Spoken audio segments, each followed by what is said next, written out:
To set the stage here, we have our first cage match, our first Friday night fight. Accounting High presents QuickBooks versus Xero, the cage match, round 1.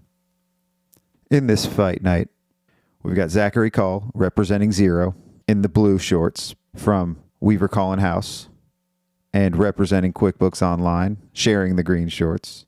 We've got Michael Lee from Reconciled, and Paul Glantz from the recently anointed or appointed or amalgamated Walker Glantz, PLLC.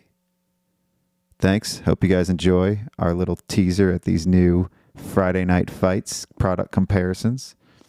QuickBooks versus Xero cage match. No. Round 1. May I have your attention, please? May I have your attention, please? I repeat, may I have your attention, please? This is another public service announcement brought to you in part By Accounting High, the views and events expressed here are of the next generation of accounting and tech professionals leading this space. the events and suggestions are not to be taken lightly. Children should not partake in the listening Of this podcast. anything else. Yeah, don't do drugs. We're gonna have a problem here. So without further ado, introducing the star of our show, Straight out of the Mormon Church, Salt Lake City, we have Zachary Call representing Xero in the blue shorts and in the green shorts from Arizona, not Cambodia. He's from Arizona. He's from Vermont. He's been all over the world. He's been to Alaska in the past year. We have Michael Lee Ski representing QuickBooks. And we also have This is Paul Glantz. Paul hanging Glantz out here. of With Glantz. Glantz Consulting. QuickBooks Online all the way, man. This is the cage match. QuickBooks v. Xero. Round 1. Here is the challenge that Xero will continue to have in the U.S. The top 3 things I think they need to change in their product in order to be competitive with QuickBooks Online is they need to have bank feeds. They need to. All the cloud products have bank feeds. They need to have bank feeds. Secondly, they need to fix their chart of accounts to not be in alphabetical order. I don't know any accountants that think about their chart of accounts in that way. And third, and last, they need to have a real bank reconciliation module. Now, I'm not saying that you can't do bank recs in an alternative way, but in order to play in the space, you have to have a way to do bank recs. You print a GL and this thing comes out in alphabetical order? Like, are you kidding me? You got to have it go. Are you from New York too, or somewhere up north? This is awesome. Massachusetts. Okay, all right, close enough. This is great. That's one of the most frustrating things is when you print that GL and it's alphabetical order. They literally make 0 sense. Okay, 0 cents. that's the. I have to acknowledge the issues because they are real. Those are some valid points, Michael. I'm glad that you have an opinion on this. And I think there are pros and cons to both products, for sure. For me, it's about the community and the support and the partnership that I have. So it's even bigger than these little nuances because I'm sure there's things about QuickBooks Makes a lot of sense. that I could say I don't like at this point, but really it's that fundamentally QuickBooks and Intuit continues to undercut accountants and CPAs. And they do it time and time again, year after year, and it seems to get worse and worse. And so it's hard for me to continue to put my eggs in that basket when fundamentally I have some differences with their mindset of what they're doing and support. When we were testing out Xero versus QuickBooks Online, now this was 7-10 years ago, and the QuickBooks product back then was not what it is today. It was much worse. So Xero was just a better product when I was moving my clients to the cloud. But QuickBooks today is as good as Xero, if not better. And I acknowledge that. But I continue to stay with Xero because fundamentally we're more aligned and they value me as a partner. And I never felt that with QuickBooks. So we got to talk about what we're actually debating because Scott just made this up. But I want to say my arguments. You guys, everybody said theirs. Can I?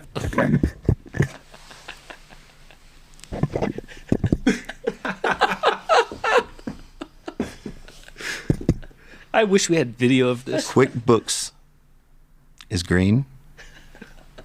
Xero's blue. So we got to understand what we're actually arguing. Because are we actually arguing about product experience? I think we're arguing about everything. The whole package. Then it's like that's But that argument. let's talk about the product. That doesn't make any sense. So let's frame it. This Yes. is I worked it up to be bigger than it was. Let's calm down here. One versus the other. And I'll be honest, I say this shit all the time. One's blue and one's green. You have some crabs that are making their way out of the bucket. They get their firm of the future, and the other crabs drag them back in to the bucket and start ripping each other apart. I gotta give We credit are all to Xero. friends. The best thing Xero ever did was scrap payroll. They were the worst payroll product. Yes. You got what you paid for, though. You got what you paid for because it was free. It was essentially free. So in QuickBooks that has 18 respect, it different wasn't payroll bad. Payroll, it wasn't bad. Yeah, We're talking about the market product. dominance today and the future. Well, The QuickBooks future. Is that Is that what we're dominates talking right about, now. market Yeah, dominance? that's not. Because I concede. I concede to Intuit, and I think Intuit will buy Xero someday.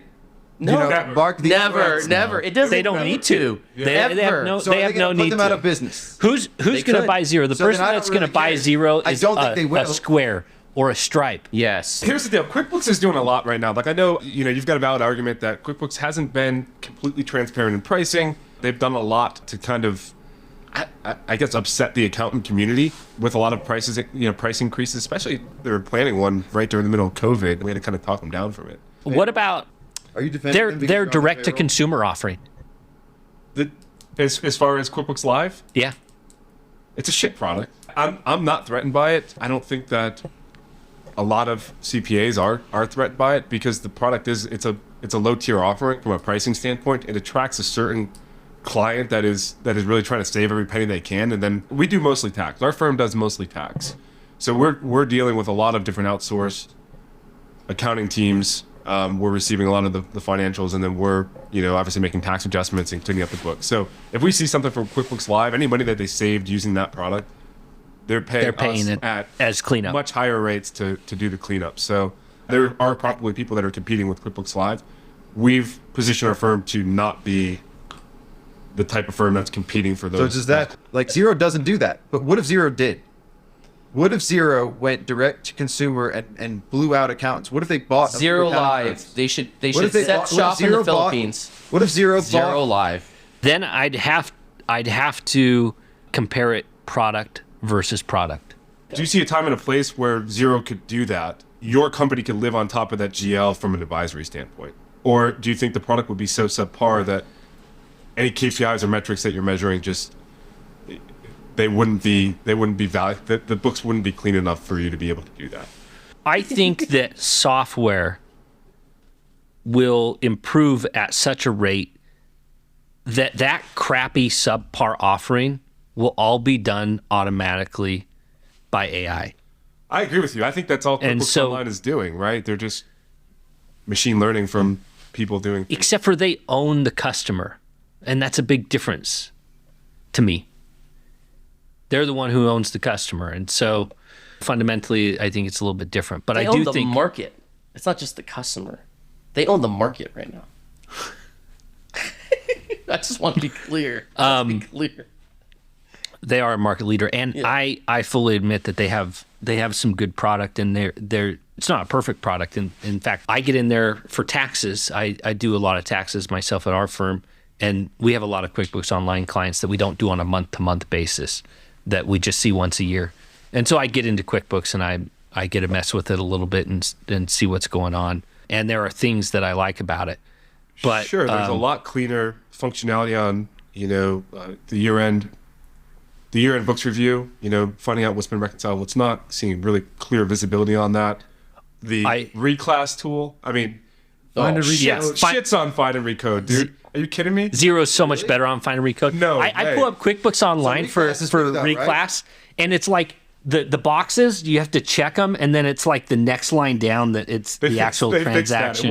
It was like that. So you just, I mean, honestly, last like, year. honestly, I don't think QuickBooks. You do have to press more buttons. If you think ahead for Find and Recode, it actually works pretty good because you can filter on so many different things. I love drill down. If you know the parameters, But you have to want go look for, account by account. You've Not got to, really, you got to look because at I usually GL do code by multiple GL. You can. Michael's original point on this, though, after being with Xero for 8 years, We're change 7 makers, years, stuff and different. initially when I started with Xero, I had a real hard time with the reconciliation as well, because you don't have this neat, tidy reconciliation process that QuickBooks takes you through, where you put in the ending balance and then you click all the boxes and then you end up with the ending balance, and makes you all satisfied, and you can print off a report and it goes in your books and all that kind of stuff.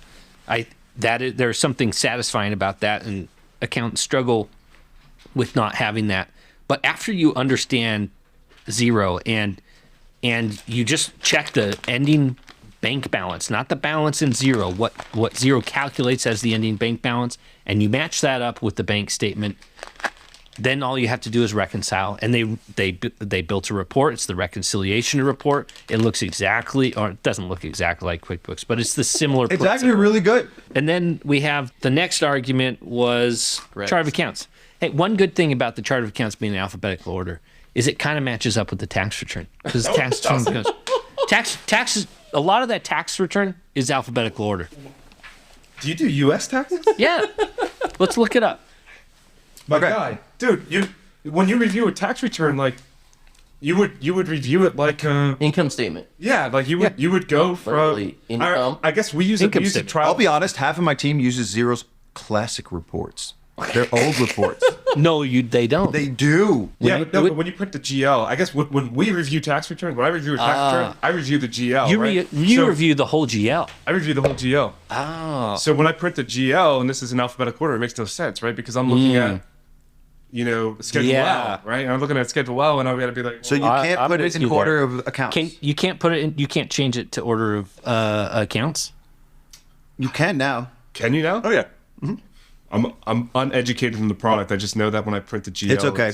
So one We of the don't do arguments- that when we review. So tax here's my returns. We're doing it 7 a little bit reasons different. why Xero, and I've been writing this down. We need to go through this, because at the end of the day, I think Scott's assessment is correct.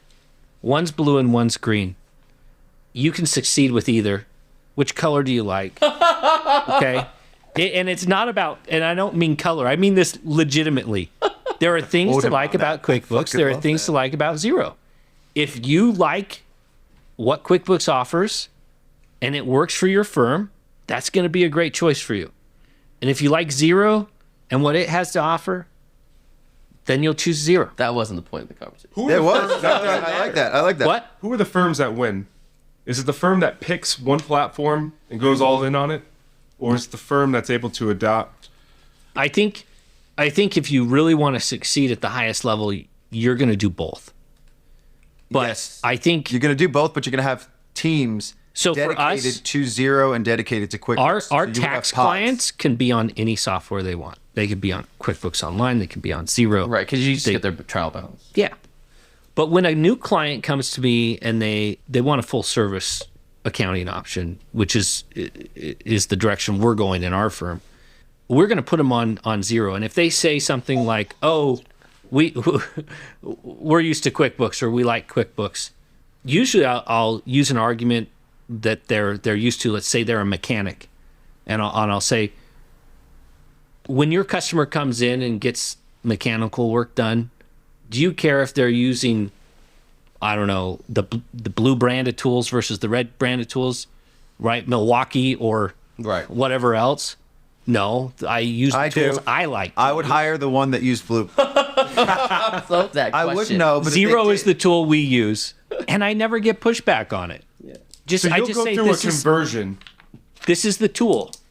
You will do that conversion process. If they are coming onto a monthly Well, they won't, process, if they don't pay for it, then they They'll- don't come on as a client Yeah. for us. Like, so if they want to stay on QuickBooks and they're that hardcore, then we lose the client, and I'm okay with that. So we do stunt our growth because of it.